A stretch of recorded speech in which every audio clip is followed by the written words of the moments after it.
Hey guys, Patriarchy here. Oh, YouTube, you just don't give a fuck about us, do you? I guess you never did. But the foolish side of me believed that maybe there was a chance. Maybe we could make this relationship work after all we've been through. See, I've been on YouTube a long time. And when I say I've been on YouTube, that doesn't mean that I've been uploading videos or that I've been a contributor to it this whole time. I was just somebody who liked YouTube. I watched YouTube. Now, I did used to upload videos when I was 15, 16, just like everyone else. I uploaded a bunch of bullshit videos, stuff I thought was funny, me screwing around with my friends, what have you. I have dozens and dozens of videos over tons of separate accounts throughout the years, going back at the beginning of YouTube, the first year of YouTube. I was on here, and I loved it. I was obsessed with it. And I actually had videos do well in those early days. I had videos sometimes that would break 100,000 hits. I think I had a few, and back then it was a lot harder to just break 100,000 hits depending on what you were doing. Now, I'm not saying it's easy now. It's just, we kind of have a system now. You know how to work YouTube. Back then, you didn't know how YouTube worked. You kind of just had to figure it out on your own. But throughout the years, YouTube has had this antagonistic relationship with the content creators. Back then, when the Viacom thing happened, we had to deal with a lot of copyright claims. See, I used to do movie reviews, and I had a lot of videos that had a lot of hits, and they all got taken down, and my channel got taken down at the time. Now, that wouldn't happen now, but that was the thing back then. Fair use just didn't exist on YouTube at one point. So it seemed like with the Let's Plays and with the prank videos that was kind of becoming YouTube's bread and butter, and PewDiePie and vloggers. But then they found all these independent content creators that started doing political stuff and more movie stuff and just finding very niche things. Like iDubbbz finds this weird niche where he talks about Kickstarter projects that suck. So then we come back around and we have the commentary channels where people just start talking about all sorts of things. And at some point, politics just got big on YouTube. It wasn't always a thing, but at some point, politics just blew up on YouTube. And then you got channels like Sargon and stuff. So we live in a different era of YouTube now. It's not a platform that's built around one or two types of content. It's a platform with thousands of videos, well, millions, but thousands of content creators making thousands of different kind of content things, different genres.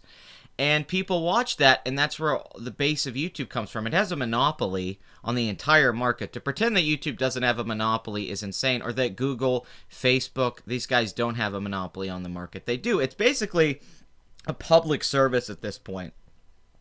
I know it's a private company. It's its own business. That's fair, sure, we can say that, but is there really anyone else but YouTube? Oh, what about VidMe? What about Minds? Dude, nothing's going on at VidMe or Minds. I put all of my videos on Minds, and I try to upload on VidMe. Nobody goes to VidMe or Minds. Even my subscribers won't go over to VidMe and Minds. Nobody gives a shit about those platforms. Everything's YouTube because Google dominates everything. So we had to deal with the adpocalypse. We know that people have been getting unsubbed from channels without any explanation. I still get people weekly telling me they get unsubbed from my channel. I still get unsubbed from channels. I got unsubbed from iDubbbz and H3H3 so many times. Just recently this week, I think I got unsubbed from Filthy Frank or someone like that. I'm like, what the fuck? Like, they unsubbed me, and people tried to argue with me a lot when I made videos about this before, that was just, oh, it's just a glitch, or you're reading into it, you just lost subs. No, when dozens of people keep telling you that they love your content and they're getting unsubbed from you, that's not a coincidence. And when you keep getting unsubbed from your favorite YouTube channels that you go look at daily or every other day, it makes no sense. And you can say, oh, well, you don't comment, you don't interact very much. Yeah, I do. I'm a very interactive YouTuber. So there's just been these weird glitches in play, and then hits kind of declined, right? It seems to waver. It seemed like the kind of content I was doing last year, it was really, really more accessible to people to be able to get. I had 2 videos in the same week break 100,000 hits. 2 videos. Now this year, if I make a movie video where I bitch about Alien, 30,000 hits. If I make a political video and I'm not one of the main channels, the big channels out there that have the subscribers, it's like your videos don't really grow and get this new fan base like they used to. Now, there's people like Aiden Paladin who does still break out in that, but even her content's been the last few months And so she's able to kind of build up an audience and stuff like that. But when you're looking at it, really, I think her channel would have grown a lot faster last year. Because it seems like YouTube doesn't want this controversial content. They don't want content that disagrees with them politically. And we've seen it. We see hit pieces come out for people who lean one way politically. Not even if they lean that way politically. PewDiePie didn't even have a political ideology that he pushed in his videos, and they still went after him. And now YouTube is coming out and saying they will isolate offensive videos that don't violate policies. So basically, if your video breaks their guidelines, their community guidelines, which whatever the fuck that is, it's this very abstract terminology. Pretty much everyone's video breaks the guidelines. If you swear a lot, you're breaking the guidelines. I had this conversation with Captain Cummings. I'm a friend of mine on here. He actually swears less and says less fucked up stuff in his videos now because of this, because he loses ad revenue. He started to use memes and abbreviate his swearing and stuff like that. I'm like, Jesus Christ. Genius on his part to do that, but that's the world we live in. You basically can't swear in YouTube videos anymore. If you have any hope to keep getting ad revenue and keep monetization. Now, I could get maybe if they don't want to monetize the most controversial type of shit on here. Sure, maybe. But Jesus Christ, YouTube's not a normie site. The difference between YouTube and, let's say, a Facebook is that Facebook is insane with their restrictions. You can get blocked on Facebook so easily. You can have your account shut down very easily. You can be flagged on Facebook very easily. They're pretty strict with what you're allowed to upload, what you're allowed to post. I mean, it's ridiculous. YouTube, on the other hand, you know, it's kind of been the wild, wild west. You've been able to do whatever you want, but I was thinking they were going to stop this bullshit and things were going to kind of, you know, balance out. Because everyone seems to be doing live streams anymore because Super Chat's where most of the money's at. And, you know, whatever. If you can't get monies off your main videos anymore, fuck it. Like I've said before, I don't really do YouTube for money. I have a job. This is just for fun. I enjoy doing YouTube. It's a hobby I've had for years. So I don't need to make money off my videos. You know, it's just nice to get the extra bit of cash, obviously, when you put time into something. But I don't need to make the money. What I'm scared of is YouTube making it where people can't even watch my fucking videos. Because what they're saying now is they're going to take a video and they're not going to delete it, like content like mine. They won't take the video off. They'll just make it that it's in its own little limited space that nobody can find, and people aren't allowed to like or comment or anything on the video. No interaction. So basically, your videos won't be seen, and if people do find them, they can't tell you that they saw it, and they can't say anything about it, which is what YouTube is. YouTube has been working on ways to manage offensive and extremist content. See, I never know what that means, offensive and extremist. Because they pretend there's all these people trying to get terrorists to join ISIS, to indoctrinate people into ISIS. I'm assuming they mean extremist right-wing, because that's really how it comes off to me, and we know how YouTube leans politically, but I could be wrong. Maybe I'm being a conspiracy theorist here. But offensive? What does offensive mean? Anything could be offensive. I'm offended by Logan Paul's content because it's so terrible. Are you going to take Logan Paul's videos down? That do and do not violate its policies. And some steps it has taken include AI-assisted video detection and removal. Ah, HAL 9000. As well as input from more experts. Yeah, experts. Today in a blog post, the company provided more detail about its ongoing efforts. First, its machine learning video detection has been hard at work during the past month. Over 70% of videos taken down because of violent extremist content were done so without the help of humans. See, this stuff's horrifying. They're having an AI decide what's good or bad content. Who's programming the AI? How does this AI's algorithm work? And I have to assume there's people on YouTube that their bias is affecting this. I don't believe some magic AI can decide what's offensive or not offensive, as that's a very subjective thing, and there's a lot of complexities to this. Some AI just knows, oh, well, this video and not this video. I'm not so sure, man. And there's been a lot of stuff coming out recently where videos have been getting taken down where it doesn't make a lot of sense. Like, I think Mark Dice, who I'm not the biggest fan of, but Mark Dice, he has a big YouTube channel, 1 million subscribers, and they took down his CNN video without any explanation. He was able to get it back up, but this kind of stuff happens where it's like, why is that video getting taken down? I get so many videos unmonetized anymore. I have dozens of my old videos from, you know, last year or last few months that just can't get monetized anymore, and I don't know why. They don't tell you specifically why. If it's the tag, it's the thumbnail, it's something in the video, because there's no communication. This system has helped YouTube remove twice as many of these sorts of videos. The company has also started working with a number of non-governmental organizations, including the Anti-Defamation League, the No Hate Speech Movement, oh my god, and the Institute for Strategic Dialogue. These organizations bring expert knowledge of complex issues like hate speech. No, hate speech isn't a complex issue. It's really not. It's very simple. There's not really hate speech. You get to decide what hate speech is. If anyone's trying to promote violence and get people to go out and do violent things, or they're promoting hate, like they're saying, hey, Nazis are good, racism's good, that can fall into hate speech. Anything else isn't hate speech. It's not that complex. We all pretty much know what hate speech is and hate speech isn't. Don't try to conflate it and be like, well, this triggers someone, a microaggression's hate speech. Not really. Not really that complex. Once again, this is very worrisome. What the fuck does that mean? Radicalization and terrorism. Yeah, because YouTube just has so many terrorists on here. There's so many terrorist videos. I mean, that's all YouTube is. All the big subscribed channels are terrorist.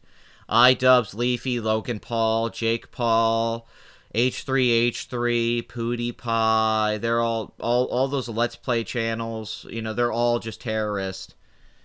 For videos that contain controversial religious or supremacist content but don't violate any of YouTube's policies, they'll now be placed in a limited state, YouTube said. The videos will remain on YouTube behind an interstitial, won't be recommended, won't be monetized, and won't have key features including comments, suggested videos, and likes. It says the limited state will start being applied to desktop versions in the coming weeks and will hit mobile version shortly thereafter. See, almost all my hits come from suggested videos. Almost all of my hits. If you go look at, well, I guess you can't go look maybe, but I go look at my analytics sometimes. And, well, I guess you could on like Social Blade or something maybe. But basically, most of my hits, most of my traffic, most of my subscribers come from my videos popping up in a recommended video, or somebody talking about it or sharing it on another platform. It's very hard to get people to just randomly find your video on YouTube unless other people help to promote it. That's how something goes viral. That's how video takes off. It's rare that you just upload. Now, once you build up a subscriber base, then your subscribers just watch your videos. That's a little different. But when you're trying to grow a channel, you have to hope that it grows from people finding your videos in all sorts of different ways. This prevents that from happening. So I'm just going to tell you guys, you probably won't see my videos anymore. I mean, I might have to go exclusively to movie video content where I'm just reviewing movies and talking about film stuff. And I've been trying to do a mix of the two. If some of you guys are wondering why I'm doing a lot more movie content and less political commentary, it's quite simply because of this. It's stuff like this. They're making it very difficult to make videos like this. And I'm just scared my channel's going to have some mass flagging incident and it's going to get shut down and a bunch of butthurt people are going to come after me. And YouTube isn't going to give me any support on this. So I might just go to straight fucking movie videos. I don't want to end the patriarchy, but I don't know. It might get to a point where if you guys can't comment on my videos or anything like that, what's the point? If I can't get any interaction from you guys and you guys can't talk to me, then it's pointless to upload on here to make videos like this. I hate to say that, as I love doing it, but the only reason I do it is because I like the interaction with the people, and I like comments, and I like the fact that the video could go viral depending on what happens. I don't like the idea of my video being off in this little, like, limbo that people have to go find it or something. That sucks. That just ruins being a YouTuber. I mean, that means your video will never get hits, nobody will ever see it, your sub count won't go up, you'll just have these videos on here that are taking up bandwidth that have no point. Why would YouTube do this? Why would they spend the money on the bandwidth to hold all these videos and not make any money off them? Why not at least try to make money off them, YouTube? This is a terrible business decision. Like, what the fuck does this doesn't even make any sense. Like, really think this out. Why would it make any sense to have a bunch of videos on this site that YouTube is directly trying to keep people from finding or seeing? So YouTube's taking all the stress of keeping these videos on the site, but they're not going to get any of the benefits from it if the video gets popular? Like, what? What the... And it's like YouTube just wants to take more and more of your money, especially with the adpocalypse. You know, how much money is YouTube still getting off a lot of our videos, but we're not getting that money? It's not like we got the majority of it anyway. Now it's like we get, not, even Super Chat. Even Super Chat, YouTube takes like 30% of your Super Chat money that comes in, which is pretty fucking ridiculous when you think about it. YouTube said that these changes are just the beginning, and it'll be sharing more about its work in the months ahead. It's just the beginning? This sounds so extreme. What more could you add to it? Altogether, we have taken significant steps over the last month in our fight against online terrorism. But this is not the end. We know there is always more work to be done. What is online terrorism? Are you specifically talking about people trying to recruit people in ISIS? Or are you talking about people who have maybe radical political opinions or ideas or anything that's controversial as terrorism? I mean, that's a pretty freaking heavy word. That's a loaded word. Terrorism? I didn't know we had all this online terrorism. I mean, this is so scary to me. It makes me think that they're aligning with the SJW mentality of harassment, online microaggressions, all this attacking, all this evil trolling and all that. Oh no, Pepe, 4chan, Pol. Oh god, they're all so evil. This Hitlerian era that we live in. These people that are all Trump supporters and Nazis. We have to stop these terrorists from influencing our youth. We can't have the youth be red-pilled and not believe the mainstream media, can we? It's not like they come here and enjoy watching YouTube. YouTube's a collective, too. When the media or anyone tries to mock YouTube, they don't realize you're just mocking one YouTuber. You're not mocking the collective. YouTube is huge. YouTube is fucking huge. If you take the collective hits of YouTube, it puts cable to shame. It's laughable. And YouTube has the power to tell these other companies to fuck off, but they don't do it. Because, I mean, to me, this just screams, I mean, it seems like political correctness. Just in a nutshell, this screams political correctness. And it screams that YouTube is upset that conservative channels and one end is really dominating more so than the other on here. Because basically, SJWs just get trolled and destroyed on this channel for the most part. For the most part, it's not always true.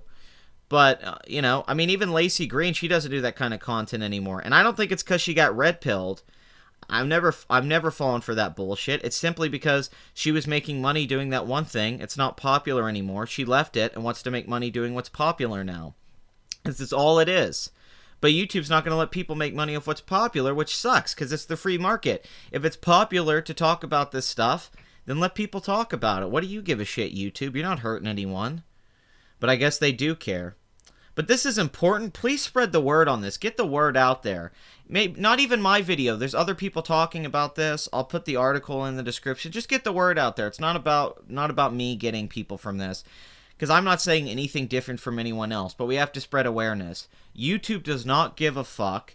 Even H3H3, Ethan Kahn, he makes terrific videos. His videos have been unmonetized for a while now, he said. He had a series of videos that got unmonetized. So is his content offensive? Really?